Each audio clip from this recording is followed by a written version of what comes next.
Hey, good afternoon to everybody. Happy Sunday. It's Daryl here. It's not so bright and early. It's noon here in Connecticut on the East Coast. Okay, as you can tell, it's not a regular video. I had no plans of making this video, but I really want to share this with you. Uh, I don't want to say that I'm proud of myself.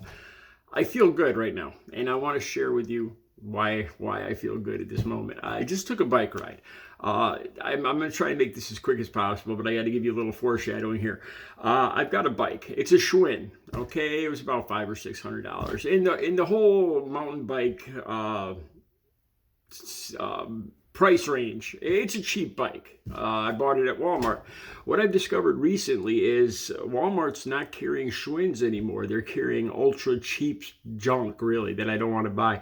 I did a video for a quick way to tell a bike that you should buy versus a bike you shouldn't buy. And it's got to do with the way the handlebars. It's a one glance thing, and I won't buy a bike if it shows this thing. If you go back in my, I'll try to leave the link for that down below. Anyway, so I don't know if I can get another Schwinn, and I ride this bike probably 60 miles every week, 10 months a year. I put on thousands of miles, and I've had this bike for 3 years, and I really wanted to buy another one. I don't want to spend $3,000 on a bike, $4,000 on a Cannondale or on a what's the other one there? I don't even know. So I was like, you know what? I got to make this bike last for a while. And it's just the beginning of the year, and I've been riding a lot again, and I need some new brakes. It's got disc brakes, so it's got disc pads on it. Honestly, I've never learned how to do this. I really want this done professionally because I ride hard and I ride fast. I get this bike, I'm easily up to 35, maybe even almost 40 miles an hour a lot of times. And I need good brakes. I don't know how many times I've been coming down a road and all of a sudden somebody backs out of a driveway or pulls out of a blind alley. This happens almost on a weekly basis, and you got to have excellent brakes. Okay, so the guy I went to last year, he disappointed me. I've been going to him for years, and I brought a bike in, and he did a terrible job. He charged me $100. And the bike was basically worthless. I just didn't know that. He found a bunch of stuff wrong with it. It wasn't going to last. It wasn't a good bike. But he charged me $100 fixing up things that he should have just told me it was worthless to put money into it. So I decided to find somebody new to work on my bike, and that's what I'm coming back from today. Okay, I learned things through when I watch other people. My 17 years being clean and sober, one thing that I've learned is that I'm constantly learning new things. I'm kind of evolving. When I look at myself, 17 years ago, there's a lot of stuff I did right and a lot of stuff I did wrong. A lot of stuff has to do with my temper and confrontations and the way that I deal with other people. And I'm still trying to get better at it, to be honest with you guys. And one thing I noticed, I've noticed in guys recently, this is all my thought process in the last couple of weeks. I've seen guys get angry, right? And they're nice, quiet guys like me, and all of a sudden, they're being disrespected or there's an argument, and they just it's either they're really nice or they just explode, and walk away and swear, and but there's no middle ground. They just explode. And I looked at them, and I didn't have respect for them, because when I looked at them, I was like, I bet you these guys can't handle confrontation. When I look at these guys, I was like, what they need to do is to tell this person, why they're getting angry, to tell them, they're not going to be treated like that, to stand up for themselves, to be assertive, instead of just letting it build up and then losing their temper. And then I realized that that's me. That's what I do. It's easy to see in somebody else, but then all of a sudden I realized, I was like, that's how people look at me. I don't fly off the handle that often, but I'm too nice. I'm nice to a fault. And I think I've let people get the wrong impression of me. So this is what I've been thinking over the last couple of weeks. So today I had a chance to put it into practice, and I'm actually kind of happy with myself, the way this turned out. I walked into another bike shop, and I've never been in this place. It's a professional bike shop. It's near here, so I wanted to find a new place to bring my bike. I wasn't going to bring it to this other guy because I don't trust him anymore. So I went in there, and there's 2 or 3 guys working today on Sunday. I don't know who was the owner. I don't know if any one guy was the manager or owner, but the guy that started talking to me that caught my attention he's probably about 40, a little shorter than me, about 40, maybe about 45 years old, good shape, just an average guy. And he's like, "Can I help you?" And I had thought about this before I went in. I wanted to get to know this place. I wanted to feel comfortable going there, because I'm going to trust my life to these guys. This is going to be my new place of business. I spend quite a bit of money on bikes or on getting my bike tuned up. It's a place that I frequent, and I wanted to get to know this guy. So I wanted to give him a little background, So I started to explain to him about the other bike shop and how the guy had let me down. And I started to tell him, and right away I could see the guy sees my bike and it's a Schwinn. And it's this kind of guy that kind of poo-poos this, like, oh, all the bikes they have in there go for like $7,000, $10,000. They're all e-bikes and they go for $7,000. Seriously, they have price tags on them. I'll take a picture next time. So he just looks at my Schwinn. So I explained to him. I said, this bike, I'm trying to explain this to him.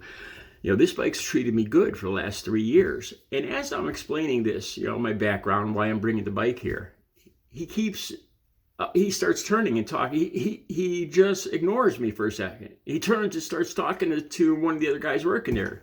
He's like, "Hey, Joe, you want to do this, or you want me to go get a couple cups of coffee after this?" And then, so I stop.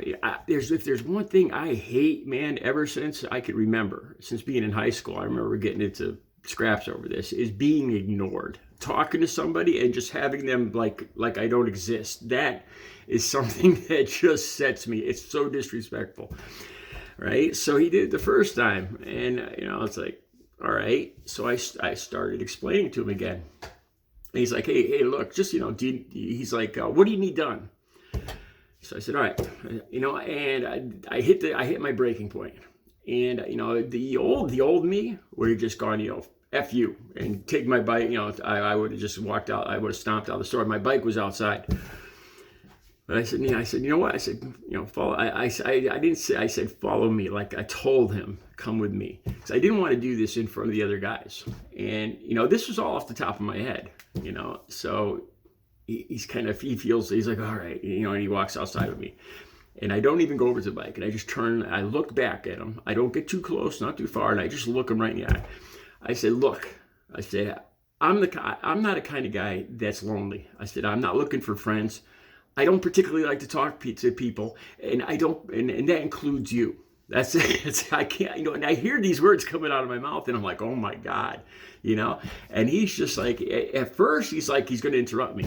And I'm like, wait a minute, and I said, the reason I'm talking is because I'm not trying to make you feel comfortable. I'm trying to make myself, I want to feel comfortable because I'm putting my life in your hands when, bringing my bike here.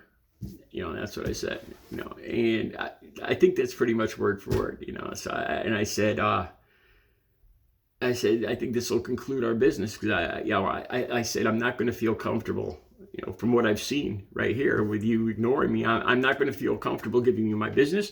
I'm not going to feel comfortable coming in here, and that's the truth. What I was saying was all true. I'm not just some old dude that doesn't have friends. It's just coming in there looking to chat. Hey, I had a bike like that back in California, blah, blah, blah, blah. That's not me. I'm coming here. I'm talking to you for a reason because I want to establish a business relationship. And that's what I needed to tell him. The old me would have marched out. It would have just gone F you and walked out of there, and never gone back again because I try to avoid confrontation. But the new me, after I saw these other people doing what I do and I realized I was the same way, it's like, no, I'm going to explain to this guy, I'm going to look him face to face like a true alpha, like an assertive man, what I'm looking for, what I'm expecting from you in your business. It's not asking too much. I'm not being an a-hole. I'm standing up for my, where I'm going to do my business. And like I said, I'm not going to feel comfortable. And that's the truth. I can't imagine, leaving my bike there. I would have felt terror. I would have felt like a piece of crap leaving my bike there after that. The way he treated me, I wouldn't have been able to trust him. He ignores me when I was talking to him. How could I leave my bike there and trust that he's going to do my brakes? Or that he's going to tighten up all the fasteners and everything. When I get the bike back and I come flying down the hill, how do I know everything's tightened up? How do I know everything's going to work? I'm not going to feel good. So I told him that. I said, this is. At first I said, this is nothing personal. But then I was like, well, maybe, I said, you know what? Maybe it is something personal, but I'm just not going to feel comfortable giving you my business. And I said, have a nice day. And I took my bike and walked away. And he didn't say a word, and he went back into the shop, and that was the end of it. And as I rode my bike away, I almost felt bad, like it was the old me trying to come back. Like, oh, maybe I should, maybe I'll go back in and apologize or something. I was like, no, man. I was like, you did good. That's what you're supposed to do. Be assertive, and like I said, I wasn't a pushover, but I avoided confrontation. I was a nice guy up until I wasn't, up until I flipped out and got all angry. I'd let things build up, and then I just snap and go F you and walk away to avoid confrontation. Because I saw other people doing it. And I realized, oh my God, that's me. And I don't want to be that guy. I want to be the guy that tells somebody what I expect from them. And I'm not going to accept anything less. And and if we can't agree on that, then we have nothing more to discuss. It's that simple. There's no anger, hopefully no physicality to this or anything, but it's just standing up for myself, being assertive, and I feel damn good, man. But I still don't have somebody to work on my bike. All right, I'll be back later with another video. I hope this made some sense. Obviously, it was all by the seat of my pants. I didn't put a lot of thought into what I was going to say. So I hope you understood what I was saying. Have a good Sunday.